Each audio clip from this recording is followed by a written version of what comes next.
A 9-year-old girl vanished without a trace, no witnesses. No ransom, no mistakes. 2 years later, she was found living alone in the wilderness. But the real nightmare began after her rescue. Maple Brook was the kind of town where people left their doors unlocked.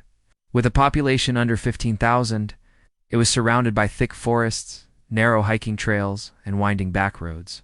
The Kendrick family was well known in the community. Charles Kendrick ran a small hardware store, and his wife Melissa volunteered at the local church.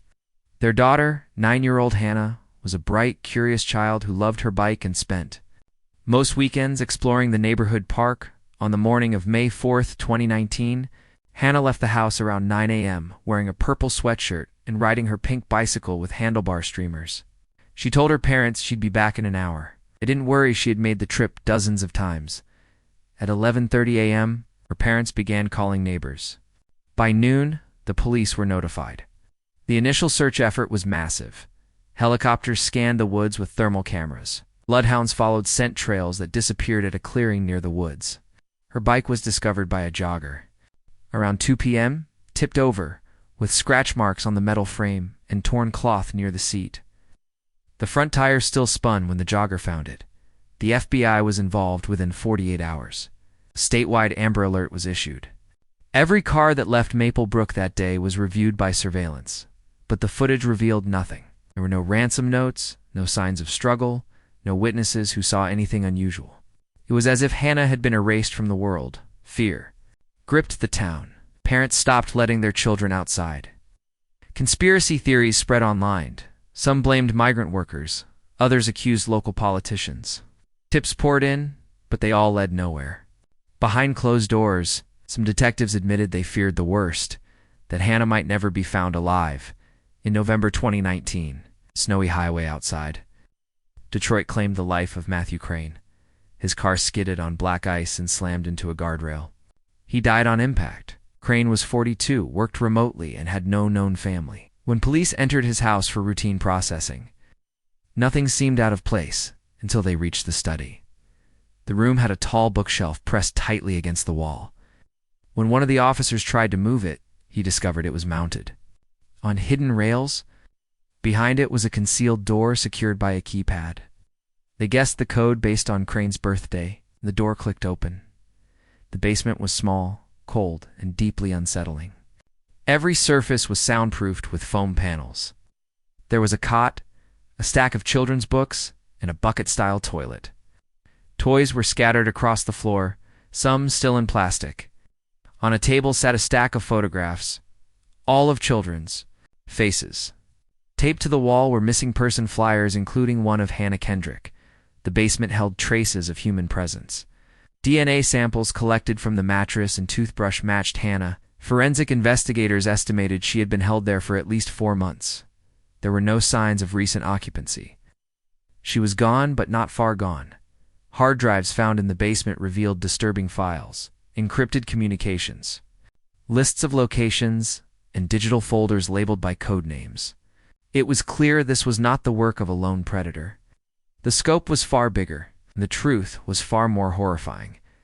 The files on Crane's hard drive led agents into the darkest corners of the internet. A hidden platform known only through encrypted referrals operated a marketplace trafficking manner.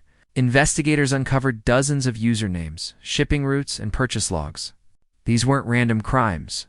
This was a business. Crane, it turned out, was only a caretaker. He was responsible for holding and conditioning the children before transferring them to new locations. There were others like him across multiple states.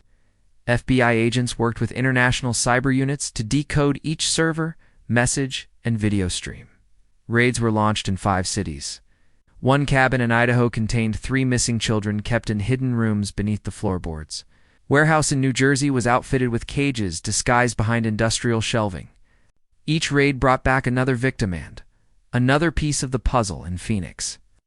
They arrested a woman named Vanessa Torres, who admitted to having worked logistics for the group. During questioning, she mentioned a girl who had escaped, a girl who had bitten her captor and run during a rainstorm. Her description matched Hannah. She claimed the syndicate had tried to find the girl, but lost her trail somewhere in West Virginia.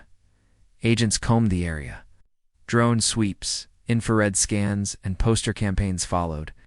Still no Hannah, until one voice finally brought hope.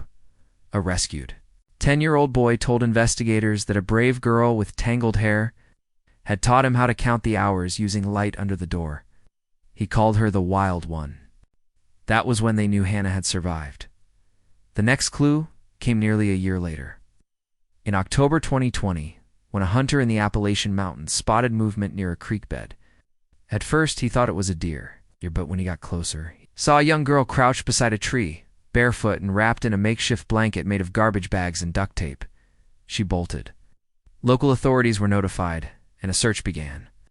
After 2 days, they found her inside an abandoned ranger's station. She was severely malnourished, dehydrated, and terrified. But alive, it was Hannah Kendrick. She was taken to a hospital under a pseudonym.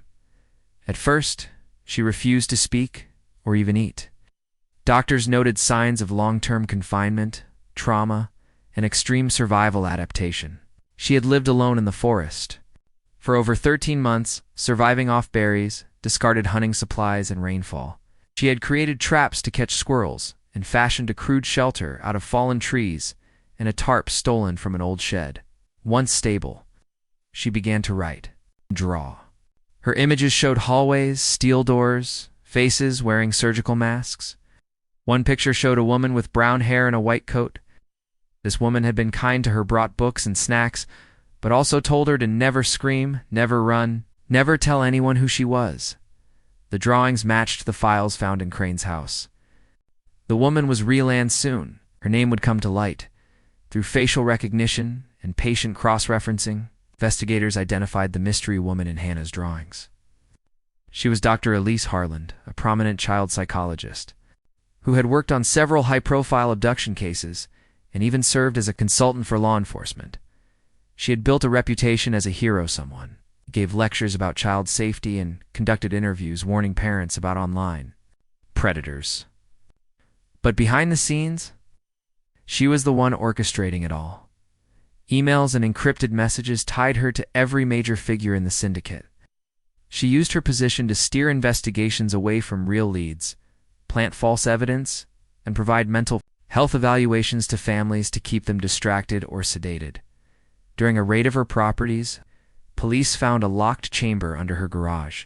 Inside were thousands of printed files, identity kits, sedatives, forged documents, and photos of children tagged by date, height, and transfer status.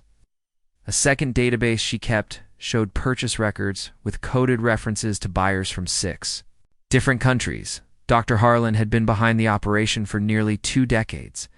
Her public image, her media appearances, her charity everything had been a mask. She was arrested and sentenced to life without parole.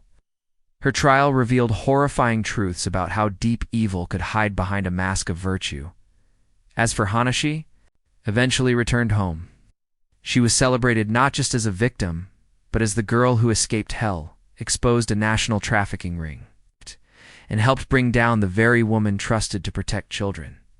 And that is why her story remains the most insane kidnap story in history.